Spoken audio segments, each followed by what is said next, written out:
Hey Spuddies, PotatoMcWhiskey here, and welcome back to Let's Play Civilization 6 as Scythia in our new player tutorial series. We are, of course, going to be taking Stavanger next turn, and we're going to do a little bit of teching up.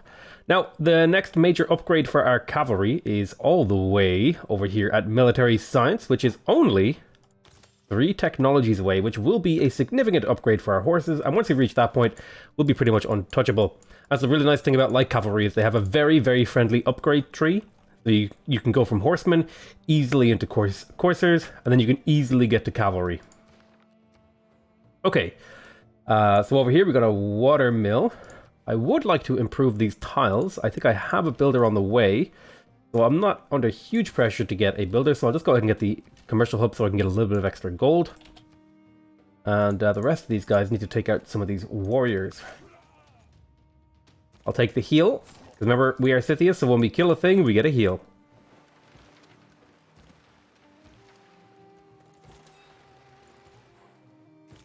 Need to get all of our units into the water if we can. It'll take a couple of minutes here just to get everyone off, and then heading over to Stavanger. Now, I'm trying to remember where there's another area in this tech tree where embarked units get movement speed. I think I'm going to pick up square rigging to try and speed up how quickly my units can get over here, because they only have 2 movement. So it's going to take them a very long time unless I get square rigging. Yeah, embarked units only getting 2 movement. It's not quite enough. Okay, so over here in Adana, in terms of tile improvements, I think we will just put 2 mines in here. There's not really a whole lot to improve in terms of this city. I would like to maybe get some source of food, but I think it's okay to work these tiles. Put the production tiles in, because we're really just hoping to get our commercial hubs built now at this point. We've got another couple of light cavalry archers that we can make use of. They will be turned into proper ranged units when the time comes. I think I will put a mine here as well. Let's have a look at this city. It's working a lot of very improved tiles. This tile is not improved. Well, it is technically improved, right? Because it's a commercial hub tile, but it's not really the kind of tile that we want to be working. Ideally, we would improve these 2 tiles and then also these tiles in here if possible. So that'll be something that we work on.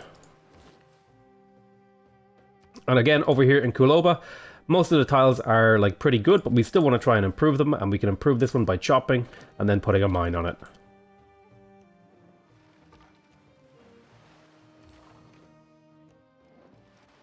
Getting some good exploration with our Great Admiral there. Now, I think I've improved all the boat tiles over here. Let's have a look. You are working all of these nice fishing tiles, which is giving us lots of gold. I think it might be worth it to improve a couple of these tiles in here as well. I think this farm is a little bit weak. It would probably be replaced by something later on. But yeah, generally speaking, you're going to want to be getting, if you're improving a tile, a sort of rule of thumb that I like to follow is that I should be getting at least 4 yield from an improved tile once I'm, say, into the mid-game. Like, early game, you can maybe do it 3, but for example, see this farm, I'm getting 4 food. See this farm, I'm getting 4 food. For example, this mine, I'm getting 3 production, 2 food, right? So if you're going to expend a builder charge, make sure you're getting at least 4 yield total. Because, like, for example, down here, I'm only getting 3. I don't really think that's worth a builder charge. I don't think it's worth it to improve that tile, because a tile that only gives me 3 resources just isn't very good. So for example, individually these farms would not be worth improving, but once I place the 3rd farm, these are all 4 yield tiles, and in fact this one is already a 4 yield tile. So yeah, that would be just my rule of thumb. It's not a hard and fast rule, and it's not something you actually have to, like, you know, think of and follow. It looks like Akkad has changed suzerainty, which is a problem, because I do not have a military in the area to deal with that. So what I'm going to have to do is plug in to my civic tree and look for an easy envoy to pick up. And there is an easy envoy right here at theology. So we'll go ahead and pick that up and then make our way back up towards this stuff. There's another great general that will be able to teleport to wherever it is. And I'm going to go ahead and see if I can organize this by gold, because I'm sure that some of these city-states will give a decent amount of gold. Thankfully, I do have a warrior here who might protect this trade route. Probably some of my trade routes are dead and stuff like that, but that's okay. We can always get them back.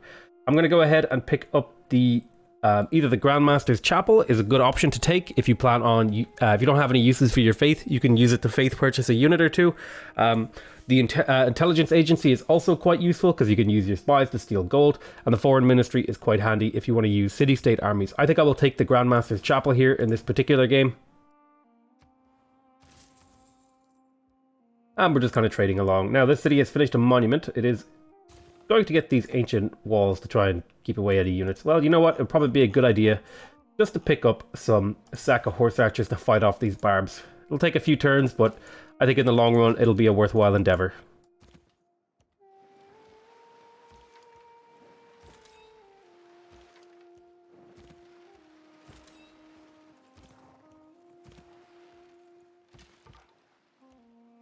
Alright, we've got our guys walking along the ice sheets. Did I forget to kill this city?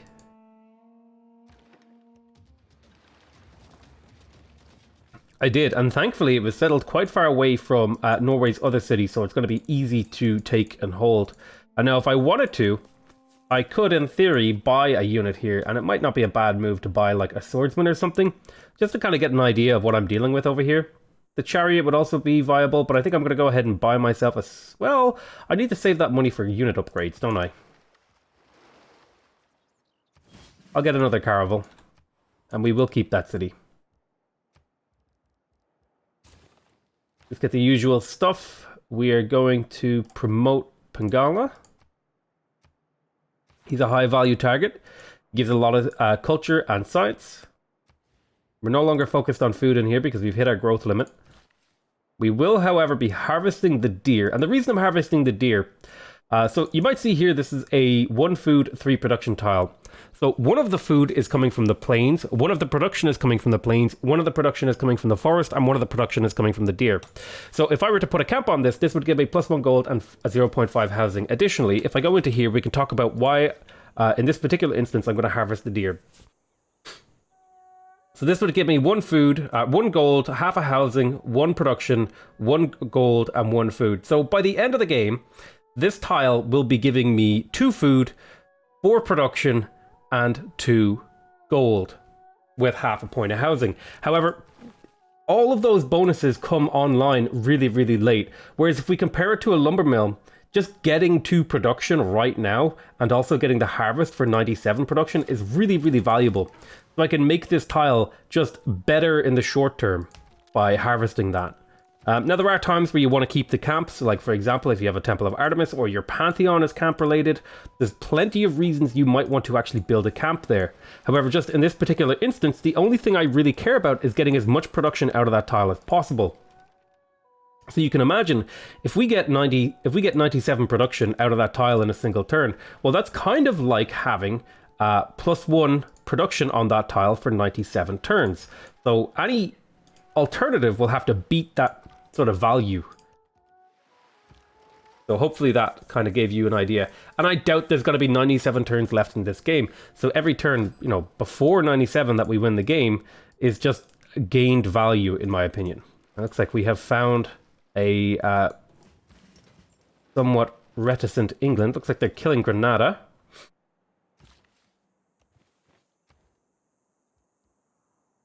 So we have a builder ready to improve this area.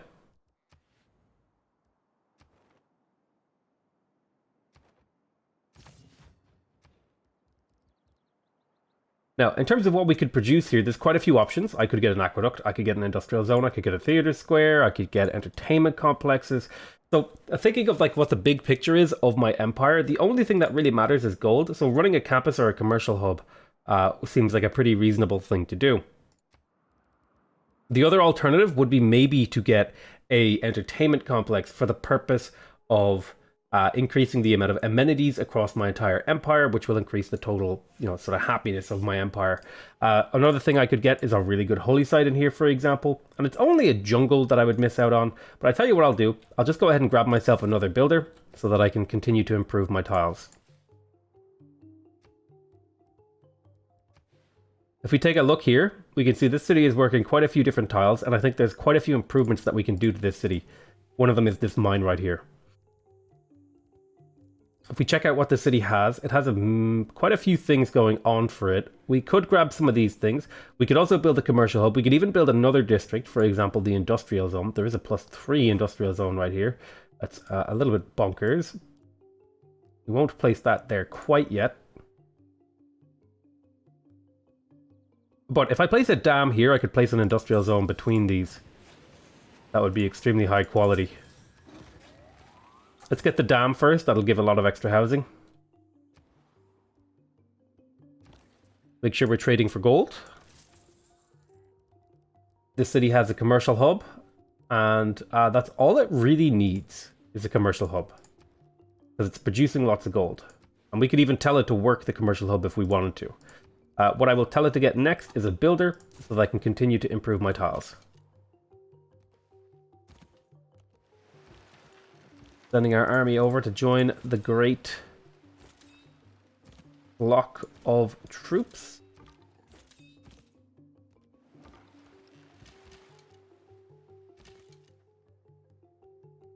Of course you would pillage my iron tile. How polite of you.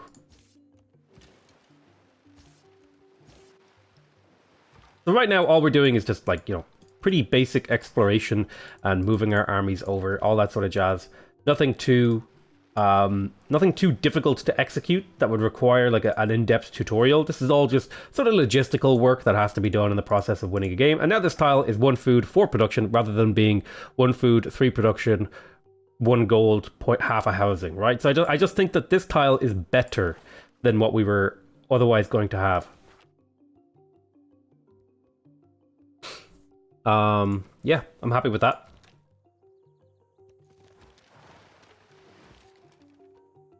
I'm waiting for you to become a better unit. So if we look and kind of plan out the tiles in here, we've got a dam on the way. There is a potential for a farm triangle over here. Let's try and improve the things that are happening right now. And I think this deer tile is sort of in a similar position. It can be harvested the deer and then put a lumber mill on it. And then that'll just, in general, make that tile a lot better. Do a little bit of exploration.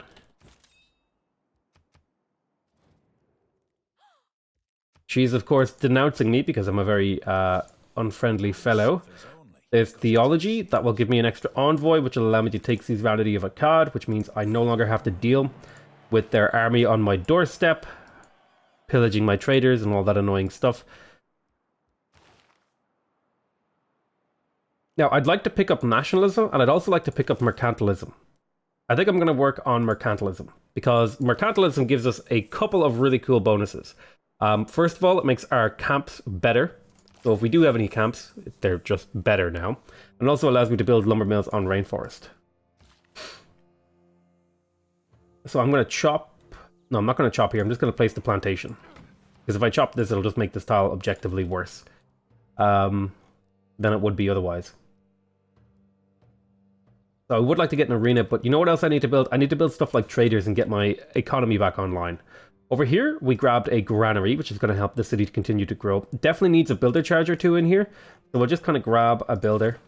It's going to take a very long time. Is there a better production city in the nearby area?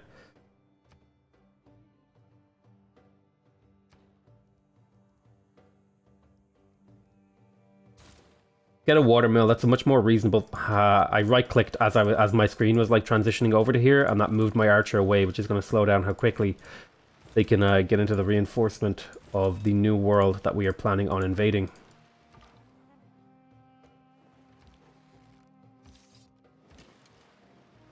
And you know, this is just part of the game. There's a lot of logistical work that goes into getting your army into a position to strike the other continent. That's why I actually kind of recommend sometimes playing on Pangaea. However, the one downside of Pangaea is that there's often these like huge mountain ranges, like a lot more than they are right now in my game.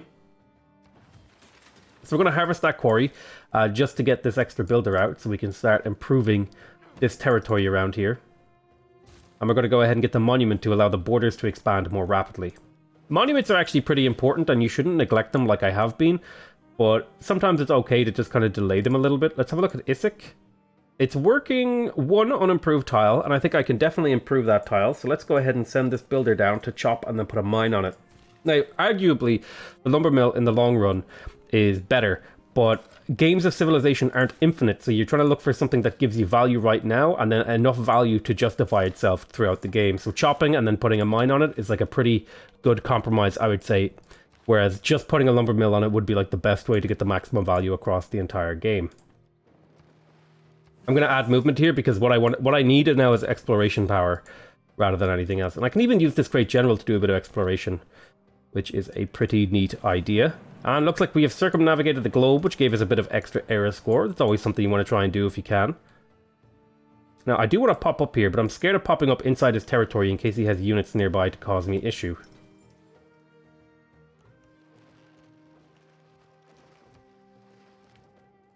Yes.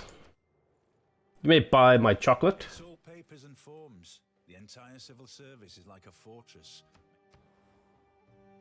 Okay, we built a monument in here. Let's go ahead and put down the mine.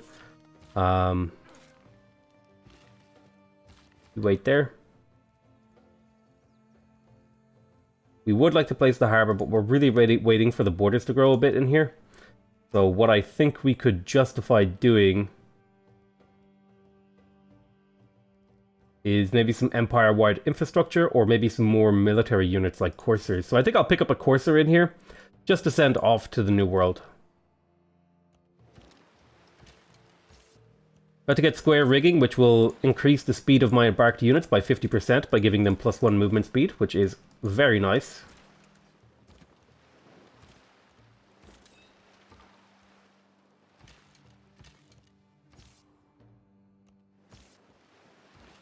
Our units are beginning to arrive. I want to chop there, because I want to put a holy site there for the extra faith. I'm going to put a lumber mill there. And we will harvest this deer like we did before. That'll finish the commercial hub, which will allow us to build a market, which will give us extra gold and give us extra trade routes, which is always nice. I'm going to put a farm here as well to give this city a tile worth working. A 2-1 tile is not really worth working, but a 3-1 tile is perfectly fine. You're not actually working that mine tile right there, so I'll go ahead and send him to improve that. You're waiting to become a frigate, and you're doing exploration-y stuff. I'll send you down south.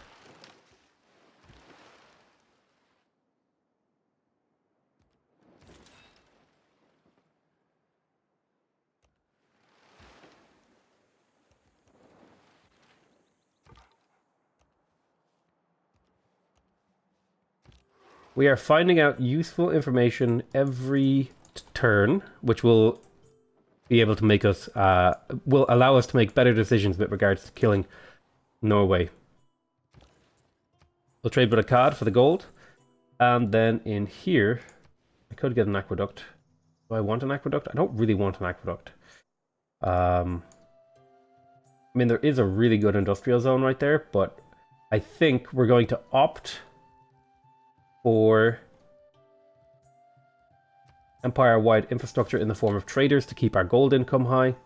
We've got a holy site repaired over here in Akhenaten. We'll repair the shrine. You'll pop into the water.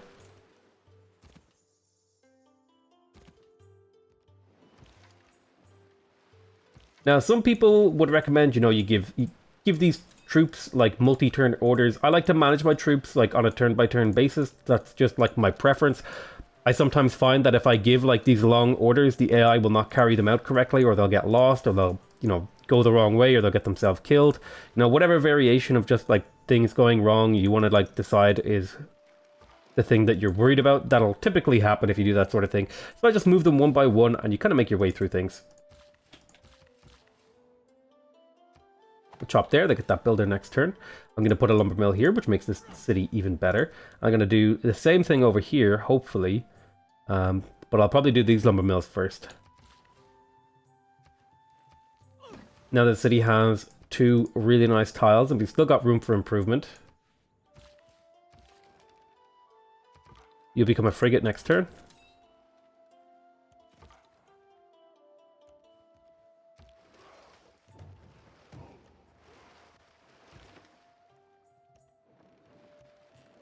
And we'll just do a little bit of exploration of the ocean. There's a moderate flood over here. It's not the towering. Which kind of sucks because I pillaged all my farms, and I'm going to need to get a guy over there to repair them. Also damaged my holy site.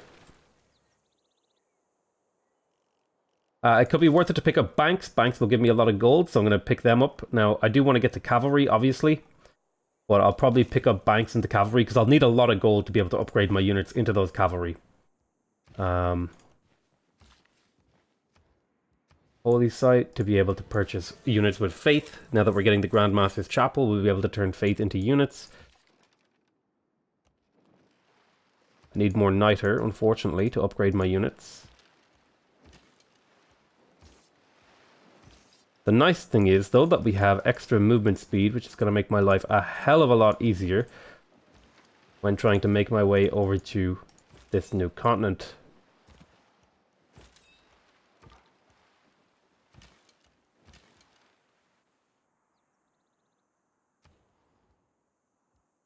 Okay, Anchor Thumb is ready for some improvements. We have basically everything we could possibly want in here improved. It might be worth it to pick up a temple. For example, yeah, I think it would be worth it to pick up a temple now that we have a way to turn faith into units. So I think that's a pretty reasonable thing to do. We'll also get to work on the harbor in here. I'm going to harvest the bananas and put a lumber mill here, I think.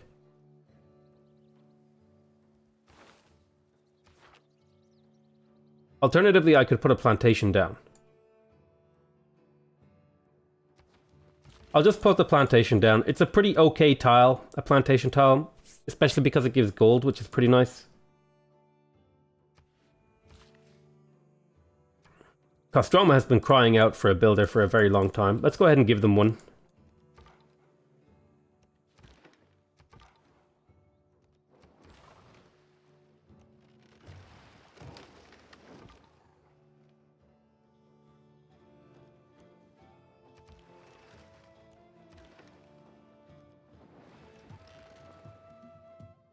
Oh wow, this is still part of the same continent. That's kind of hilarious, actually.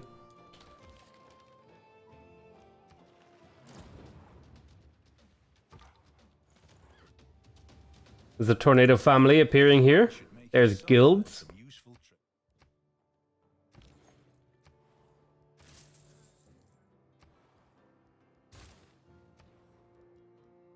Okay, we got the market over here in Pazirk.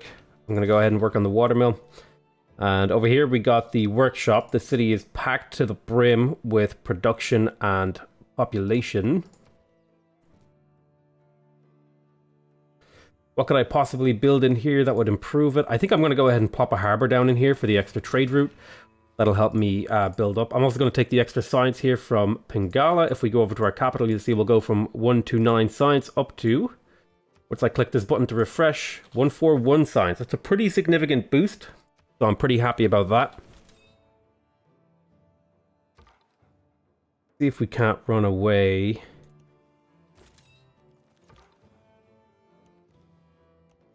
So thankfully, it doesn't look like he has walls on his city, so we should be able to actually take them with these swordsmen pretty easily.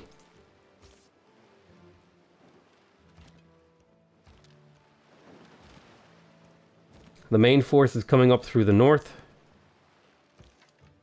And we will have a significant amount of gold in store to upgrade them with.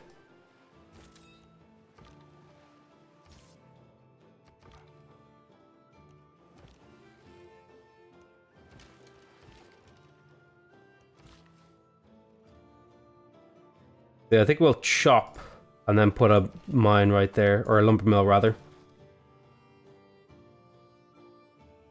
Anywhere that needs a builder. I think Bursa could use a few builder charges, so I'll send one up there. Getting a few pillages off wouldn't bother me either. It would be quite nice a thing to happen. I mean, nice for me, not so nice for the AI.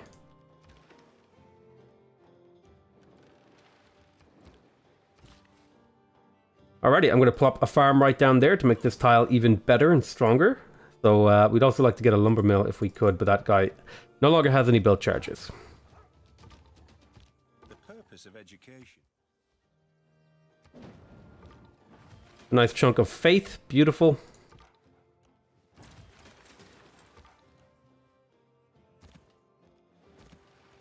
Our army is beginning to arrive. Our great generals lag behind, unfortunately. I could have just teleported them. But that is not what I did, unfortunately. So again, looks like we've got some decent tile improvements in here. Definitely think this could be a lumber mill. But it's probably going to be turned into a farm.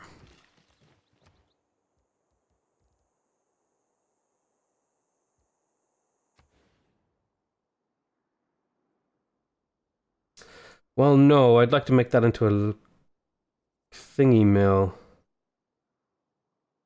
On the other hand, I could put one here. That could be a farm triangle. I don't want to spend that kind of gold, though. I guess I gotta kill this wheat tile, right?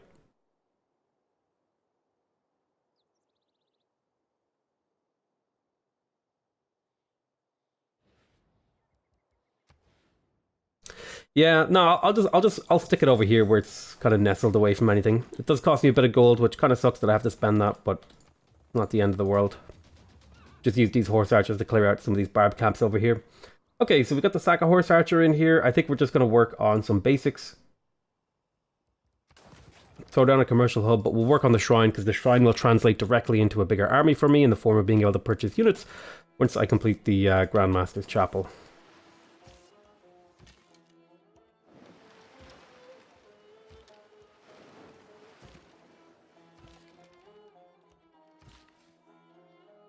And we'll put a lumber mill right there for Isaac. Making some good production gains. And we'll do a little bit of work in here. I think a plantation here and here would improve this city significantly. Kuloba is making good progress. The only thing it lacks is actually tiles to work. Is it missing a monument? No, it's just growing. It's growing its population faster than I can find tiles to work. Which can happen sometimes. It's just part of the game. So not a whole lot of explanation. Mostly I'm just doing it like exploration. Oh, this actually is not connected. That is quite interesting. Although it is kind of the same continent that I started on. Interesting.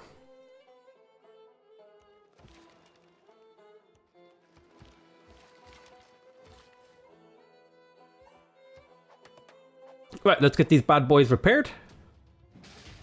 Now, it's probably a mistake to let that scout get killed, but I think at the end of the day, it's a perfectly fine thing to let happen. Okay, we got an extra trade route. How excellent. I'm going to start teleporting these guys around a little bit so that we can continue to trade with the city-states to maximize our income.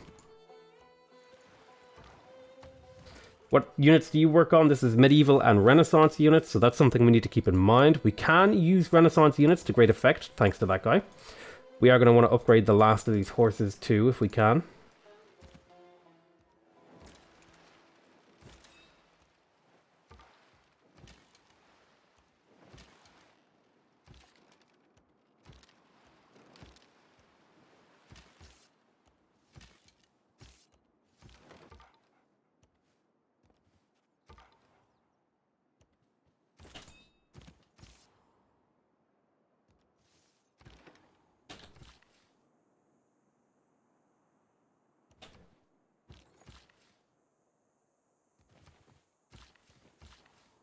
Alright, let's go ahead and keep improving and repairing these tiles. And what we're trying to do is just basically build a massive infrastructure behind our army so that we can keep it moving. You don't need a massive army. I think that's a mistake a lot of players run into. You don't need a huge, gigantic army to win the game. You just need an army that's technologically superior and has a strong enough economy behind it that'll keep it upgrading at a pace that the AI can't keep up with. That would be my biggest piece of advice to new players looking to do any sort of domination-y kind of stuff.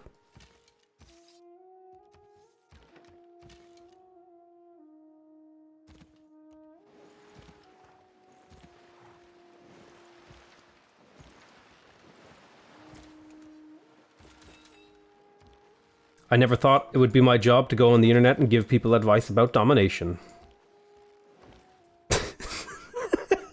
Alright, we're going to trade with Hattusa here for the extra gold. There we go. Alright, so we improved the pasture. I'm thinking some mines here on the grassland hills would be of value. Go ahead and sweep past these guys being annoying, standing in my way. We'll repair that. We'll go to the next thing. Do we turn this into a lumber mill or do we get rid of it? It's the only production tile I have in the area. So realistically, we should keep it. Turn this one into a farm. Again, there's not a whole lot of thought going into what I'm doing right now. Right now, this is sort of like the dumb part where there's no combat happening, right? And I'm kind of just, I'm getting things into position. I guess I could kill this. I mean, it's a free kill. I should take it. Always take your free kills. You can get a kill for free, take it. Even if, like, especially if it's with like a scout or something that is like a unit that you don't really care about. Unless you're basing your strategy around scouts, which is a thing that you can do.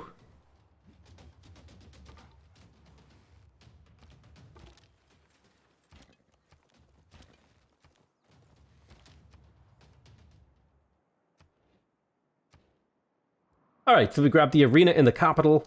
I think it would be of value to get the university, unless I need some more traders. I'll keep getting traders because that's what we call empire-wide infrastructure. I can now start purchasing units for faith because I have the Grand Master's Chapel, which is fantastic. Let's go ahead and just... I could also rename my units. It'd be kind of a cool thing. Flanking bonus. We'll make sure you guys are upgraded into coursers.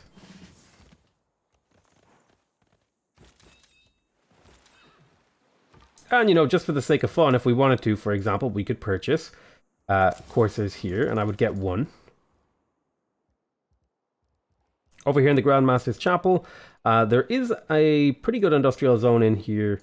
I'm going to maybe work on a campus. There's a +3 campus right there. What's going to be like the long-term thing? I could definitely use another encampment.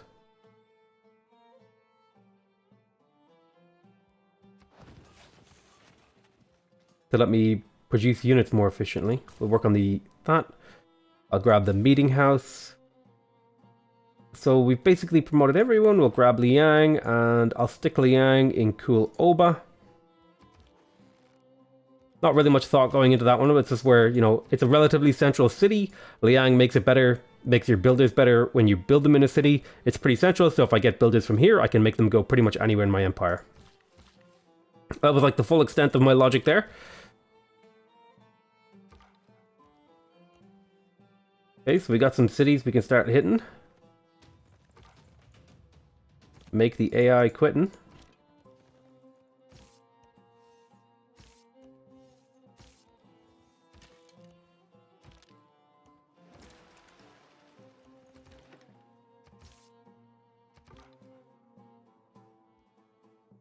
We'll move him away, take a promotion.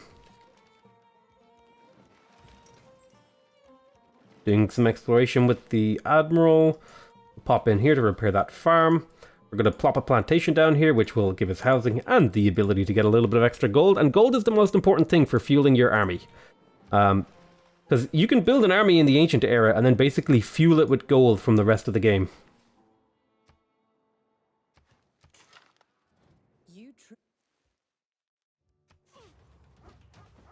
Alrighty, time to start running away.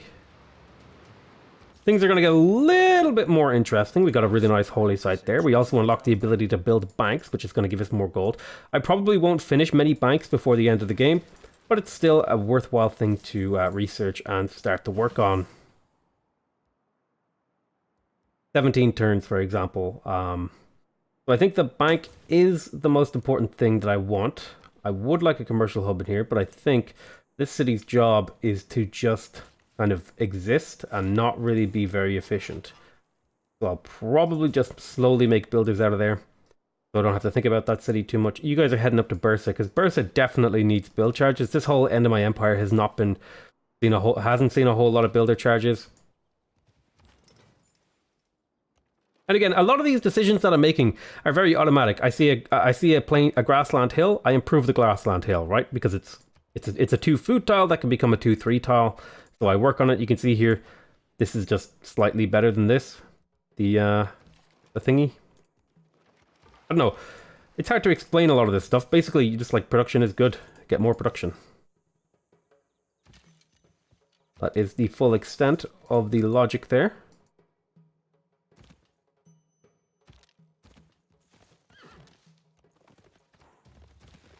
Got some horse archers coming in to help out. And there's Hamar. We've taken over Hamar. We are going to reassign Victor to Hamar to provide us with the loyalty that we need in order to maybe get another city taken. We are, of course, in great loyalty problems right now because we're on an enemy continent. So now that we're having really, really bad loyalty, what we're going to have to do is unlock our government and plug in some important cards. For example, +2 loyalty per turn for cities with a garrisoned unit. The other one is in here somewhere, Praetorium, which is governors provide +2 loyalty per turn to their city.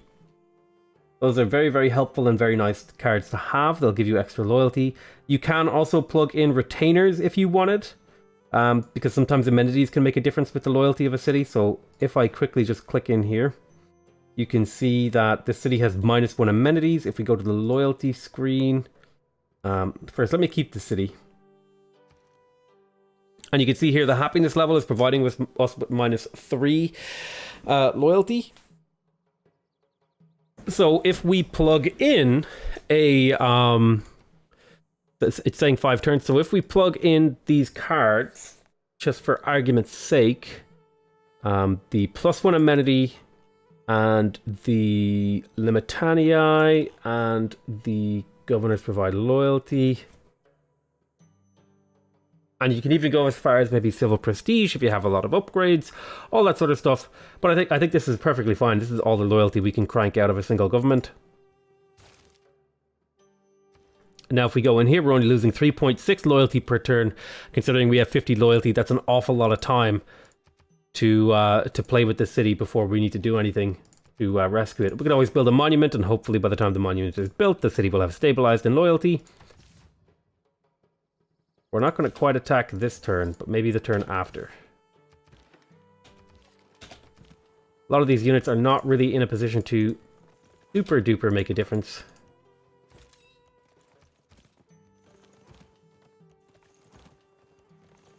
But they will be eventually.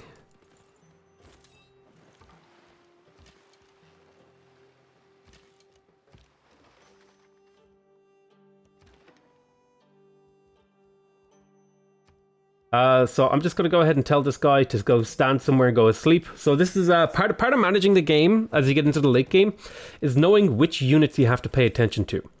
So for example, stuff like this scout, I don't have to pay attention to this scout anymore. This scout has no impact on the outcome of my game. Now if I were to upgrade it to a skirmisher, then maybe it would have an impact on the outcome of my game because it becomes a 30-20 unit. So I mean, I guess you could make the argument that if I upgrade it, it's worth keeping around. But generally speaking, you're going to want to just try to pay attention to the units that actually have an impact on the outcome of your game. And it can be hard to tell which units are going to have an impact on the outcome of your game. Also, when you're trying to establish yourself on a new continent, make sure you have occupation garrisons in every city that you have conquered, because otherwise your loyalty is going to have big problems. So we have 13 turns to take over some more cities in order to get some extra loyalty. We want to damage these catapults if we can, because if they garrison the city, damaged units count less for garrison strength of a city. Let's go ahead and teleport this. I think we'll plop this one up in Istanbul and see how much gold we can grab out of it. We'll also work on a bank. Again, we just want to try and maximize how much gold, how much production, how much science, all that sort of stuff that we're getting. We'll work on the shrine because the shrine is equal to faith. Can't quite faith buy anything that'll be super useful. So we'll just hold on to our faith until we're ready to do so. These units are now ready to go to sleep. You're in position. I'm not sure how I have put the city under siege with only 2 units. There must be a barbarian unit over here. I was hoping to reveal it, but I did not. So yeah, just put to sleep any units you don't need to pay attention to. Just put them to sleep, and then focus on the important bits of your empire. Like right now, you can make the argument that I shouldn't be paying attention to my builders over here because all of the important infrastructure has already been built. But for the sake of just showing off, I'm going to show you how to do this. And really, the most important thing is to try to make your decisions ahead of time so that when you press the next unit button, you know exactly what you're doing. So I know I want to get both of these silvers online, for example. because they'll give me lots of gold in this area. So I know that when this tile comes back around, I know what I'm doing, right? And I don't even have to think about what the next step is. I've already had the conversation about what we're going to be doing next has already happened inside my head. That tech isn't particularly interesting or useful.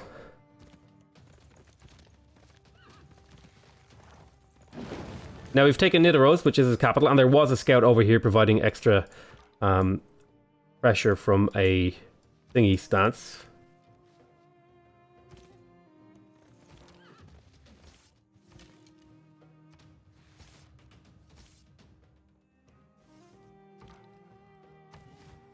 We will, of course, keep this city, and it has full loyalty, and now this city also has full loyalty, and I think I'm going to call it there. So a lot of this episode was essentially getting into position to finish the war, and I'm expecting I will be able to win this war in a single episode and then move on to taking on England, who will also be pretty easy. In fact, probably you could make the argument that I should just now send all of my cavalry to England's capital. And you know what? For the sake of getting this series over and done with, I think that's what we're going to do. We're just going to go rush down England's capital. So what I'm doing now is, since none of the decisions in my cities matter, I'm just clicking on anything in the list in order to make the pop-up go away. So that's a little tip you can kind of take there, is to just, sometimes the decision actually doesn't matter, so just click on something to get to the next decision. And it's really up to the player to decide at what point do decisions matter anymore. And I would argue, since I have only one city in the entire world that I need to capture, which is England's capital, which is down here somewhere, the only thing that matters is getting any and all of my units over there faster in order to actually accomplish that goal. I'll trade with Hong Kong. There's another barb camp over here. Right, this can be consequential and annoying, so we will send some guys over there to deal with it. And so I'm just like, I'm looking for, like, the very first decision that appears to me is the decision I take, basically, every time I see one of these units, to try and just get them out of the way. We go to the next turn. So don't think about it too hard. Just kind of like say, oh, there's an open tile. I could take peace with him, but I'm not going to. So we are looking for England's capital. Of course, plunder any trade routes we can. I have filled a water bag. There's the Sahara.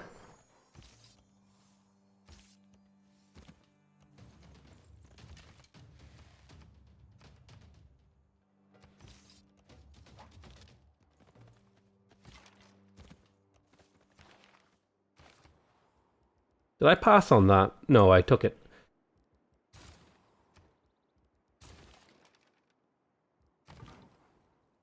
Okay, so we'll just try and quickly finish this game out. At this point, I don't need to worry about garrisons anymore because I just have so much loyalty that it's not even a problem. I will, of course, do my best to maybe kill a couple of these cities as I run by.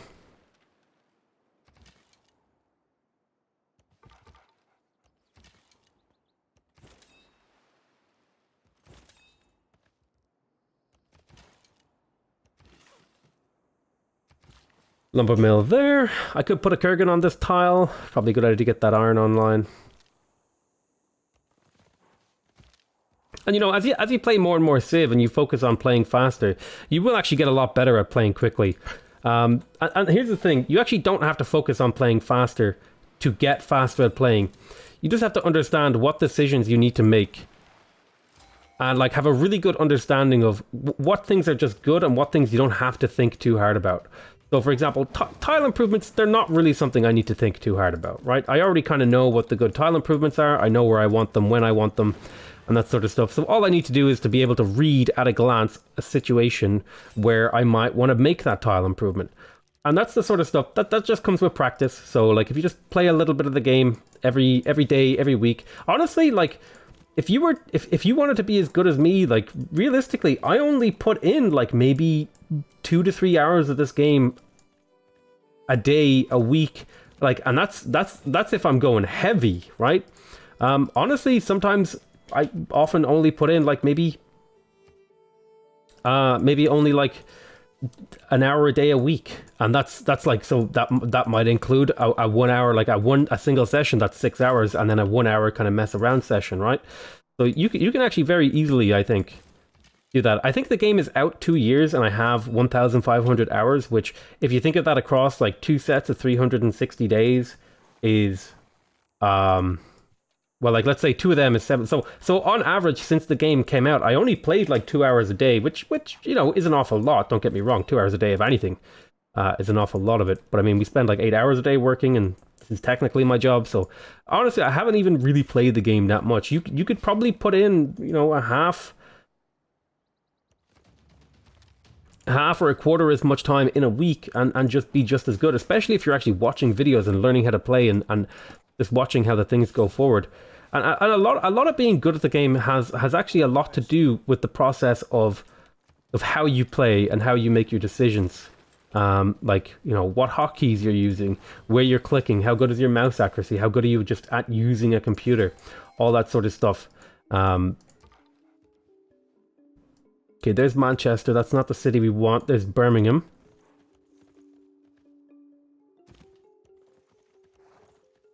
So we're looking for Victoria's capital. Not her secret, just her capital.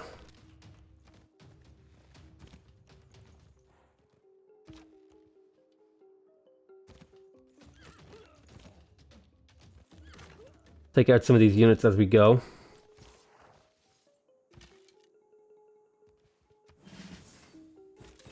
Alrighty. So our capital is probably down here somewhere.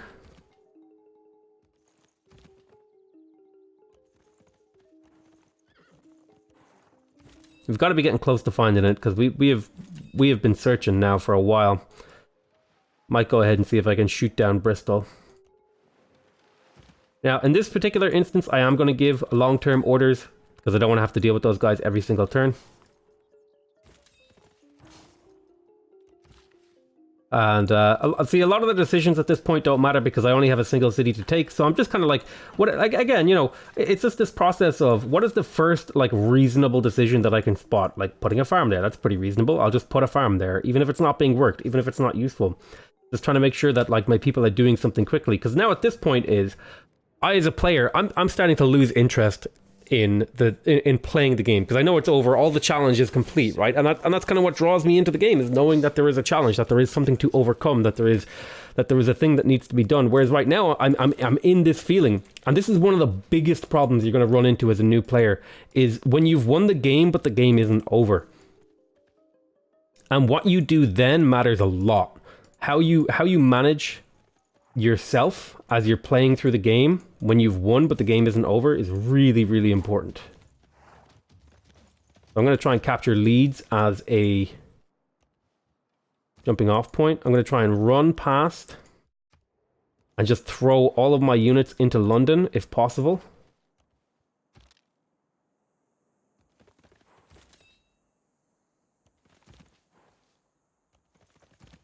This is our objective, is just to run past and get to London if we can.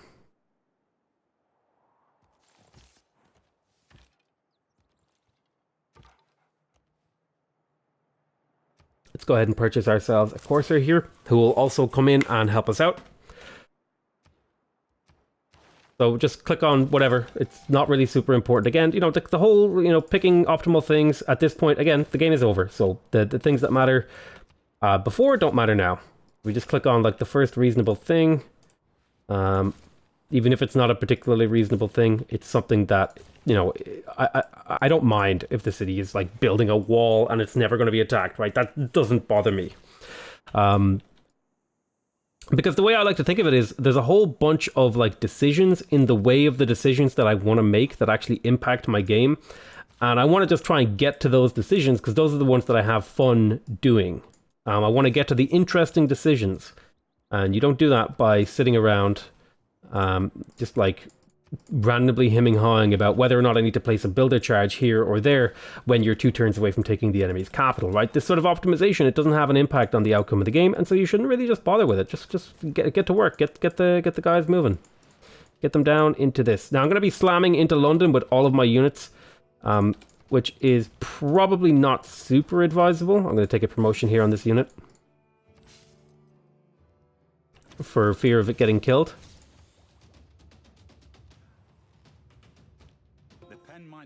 there is printing.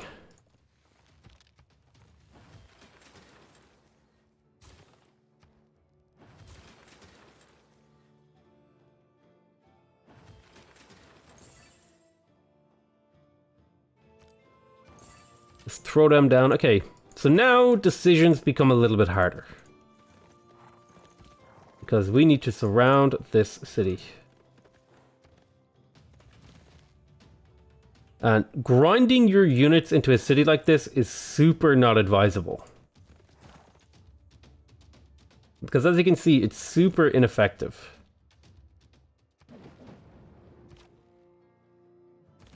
However, it is what we're doing.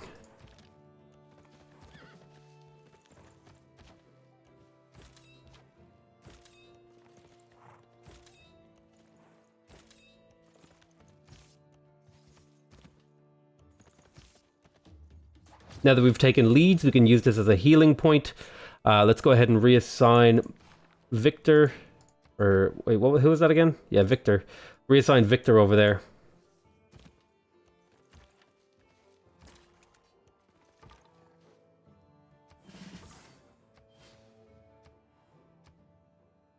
Give us just a place where we can, you know, work on redeploying to take on London. When you capture a city, often a nice little tip is to just work on building a monument, because that gives you loyalty, it keeps your city safe, all that sort of jazz. So it's a perfectly reasonable thing to work on.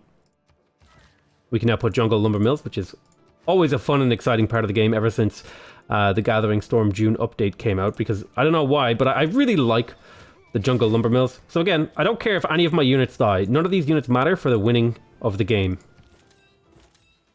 And that is the only thing that matters to me now.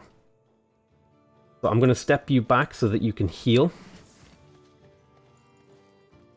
I'm going to pillage with you. I'm going to step you back so you can heal. Push a unit into your old position. I want to attack with the highest health units first. As you can see, we're slowly whittling away the health here. Now, it is an awful lot of health, right? We're down to 87. But as we slowly chip away at this city, we'll get more experience, and we'll slowly do it faster and faster. And we can always retreat. And it doesn't matter if units die, because we should be able to purchase units at a rate that can essentially take this city down. I just need one, like, unit to take that on next turn. Okay, so now all my buildings want, or all my cities want orders. Alrighty. Yeah, I just made the executive decision that we would finish this game. No matter how long it takes, it'll take just a couple of minutes. But you can see, once you're down to the very last save, things get pretty simple. You just gotta go straight for the city and take him out.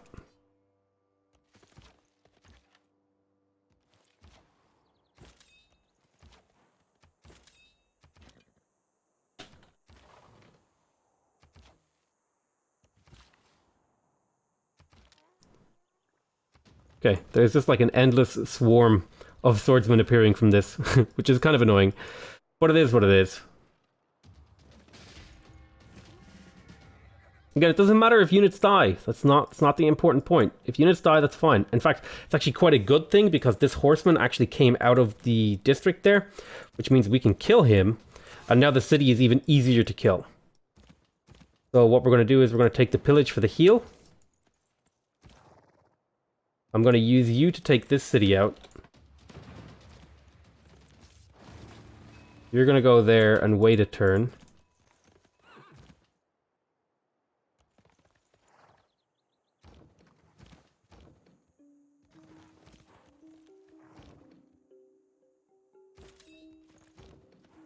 We're going to use the catapult to do damage to the city, and the catapult can move and attack. This is one of the most useful tips that you'll ever run into in this game, okay?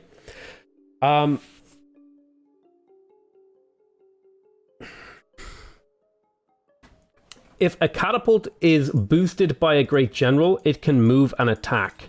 It doesn't need that final promotion. That's a really, really powerful combination. So it's a thing that makes conquest so much more easy and so much like smoother, especially when you go to the musketman bombard cannon combo. It's incredibly powerful. But there it is. Anyway, we have successfully completed a game of Civilization 6 on Prince with no cheats, no nothing, just from purely managing our empire. And that's it. That's all she wrote. We won the game. And that's the important thing, is to identify what's important to do and what's... So there's I hopefully... Well, I mean, I'm trying to like sum this up as a single thing, but there's actually so much going on in Civilization 6 that I can kind of just give you ideas of the things you should be paying attention to, and hopefully that kind of feeds into you just having an awareness. I find that for me, just having a concept explained to me is often enough to where I start picking it up and then start applying it in my own life. So for example... when somebody says, oh, you should play the odds in poker or something, and then when that was explained to me, even though I'd been playing poker for years, it never occurred to me that I should be playing the odds, or that I should be trying to figure out what are the odds of the cards that were coming up. I was kind of playing it as like a game where I was just constantly being surprised and kind of essentially gambling on the uncertainty of the outcome, even though everyone else I knew was actually playing the odds because they all knew how to play poker, and I was still like winning occasionally, but I was not playing as efficiently as I could have. And I find a sort of similar sort of thing happens when I was playing strategy games. Once somebody like explained the concept to me of like an opportunity cost in a real-time strategy game or a 4x strategy game, like where if I build this monument, I can't build other things, and that represents a real cost in the amount of turns in a game, because the amount of turns in a game is finite, and the amount of production in a city. So there's like all these concepts, and hopefully I've explained and exposed you to some new concepts in this Let's Play that will help you play at a higher difficulty, enjoy the game better, and just generally, you know, have a better time playing Civilization 6. Anyway, that's it from me. I love you all very much. I hope you guys enjoyed this series, and I'll see you next time. Bye-bye!